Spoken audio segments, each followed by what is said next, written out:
have those skills.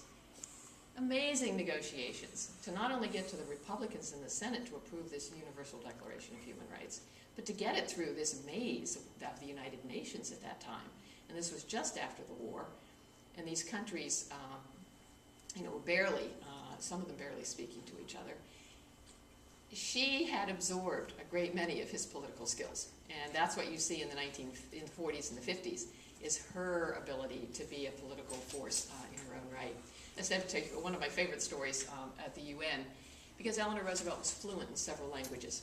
She was fluent in French, Spanish, spoke some German, Italian. As someone who speaks only one language, I am so in awe of this. But they're in a meeting, and the French delegate goes on his particular issue, and he's been speaking for an hour, and the translator just bursts into tears and leaves the room. And he continues for another hour, and then he ends. And Eleanor Roosevelt stands up and summarizes what he had to say for all of her English-speaking friends who couldn't understand his French. So it's from sort of basic language skills to just an incredible political committee sensibility, much of which she learned from FDR. But anyhow, Pegler ends up, I'm not happy to say this, but he ends up writing for the John Birch Society. He totally falls apart. His career just nosedives in the 50s. And there's one point where the man who published both her column and his column, the syndicated columnist, Pegler sends this rant about Eleanor, and the editor sends it back and says, Westbrook, you need to take some time off. I said, people want to hear you. You don't have a single fact, in this article. And he does. He goes off, he takes it. I don't know what, I decided I didn't really care what his issues were, but he ends up writing for the John Birch Society as Eleanor soars in admiration around the world. She clearly won the battle with Westbrook. Excuse me, I was wondering if you would recognize this statement. This is segueing from what happened. How devastated was she when Franklin asked for his mistress when he was on his dying bed and she found that out? Is there any record of how she felt? She just never. She was devastated. It was a very personally Check his website. Devastating event, just as she was when she found out about Lucy Mercer in 1917. I want to give this to somebody. The mistress in 1917. Oh, yeah. She was, I think, she and Franklin, they loved each other. They admired each other. And I think she was devastated. But did that stop her? No. She had come to some reconciliation with, they had parallel worlds in many ways. His social, drinking, kind of cigarette smoking world, and her much more serious, but their worlds overlapped and they respected each other. And yeah, I mean, she was devastated. It was very, very hard on her. And she learned that her daughter Anna knew about it. And she and Anna had a very difficult time for a while. But,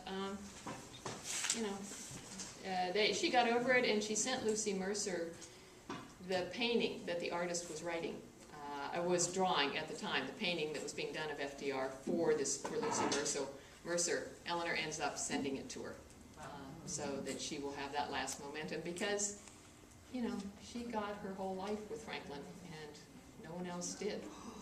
So I just want to say a quick word because I know some people have to leave, and I didn't introduce Cindy Whitmore in the back, who is the owner of Inkspell Books in Half Moon Bay, our little independent bookstore, which we are supporting mightily against the anti-union Amazon and the many other anti-union book places that are out there. So if you're in Half Moon Bay, Cindy is on. Cindy, what's your street? It's not 1 block from Main Street. Krista and Kelly, right between Cunha Middle School and Cunha Market. Okay. Between Cunha and Cunha. Inkspell Books. Inkspell Books, Inkspell Books. Yeah. If you're interested in taking a book today and want to pay by credit card, we can do that. What we'll do is Welcome to Small Town America, our little website here. I'll take your name and phone number. We'll call you tomorrow. You're more than welcome to take the book today. Of course, we also can be happy. So it's part of the fun of doing this stuff on the coast is Cindy and I have gotten to do a number of events together, and it's just been really fun. Yeah. How do you compare the presidential partnership of Eleanor and Franklin with, say, Bill and Hillary or Barack and Michelle? I think that Bill and Hillary are probably the closest to Eleanor and Franklin, and I think that Hillary is closest to Eleanor as a little bit as First Lady, but more so as a former First Lady.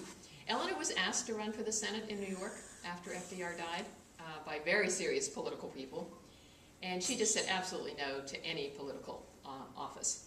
And in fact, she turned down many people had offered her different things, and it was not until the UN position that she changed her mind.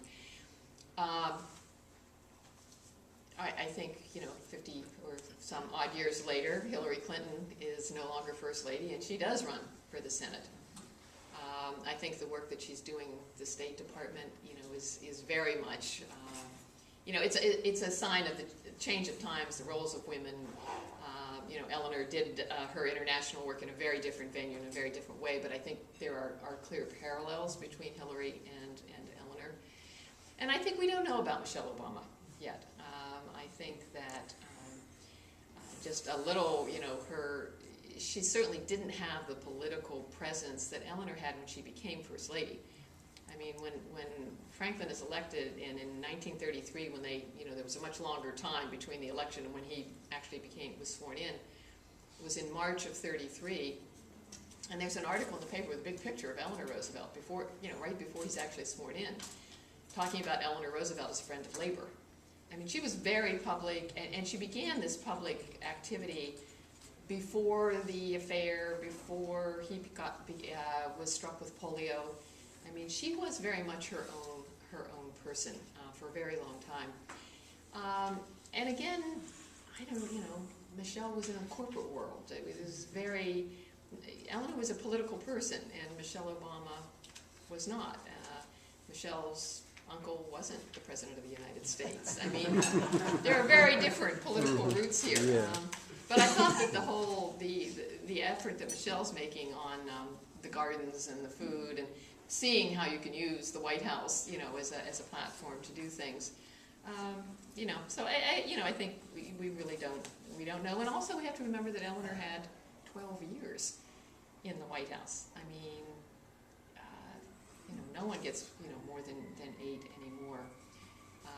And in some ways I think she was really unique, but in other ways, I think that Hillary is the sort of closest. And Bill, well, he really doesn't compare to FDR, but closer, in terms of his political abilities and his skills. There are a lot of parallels, I think. So, I guess it's hard not to bring up the New Deal when we're talking about this administration and so. Are there any writings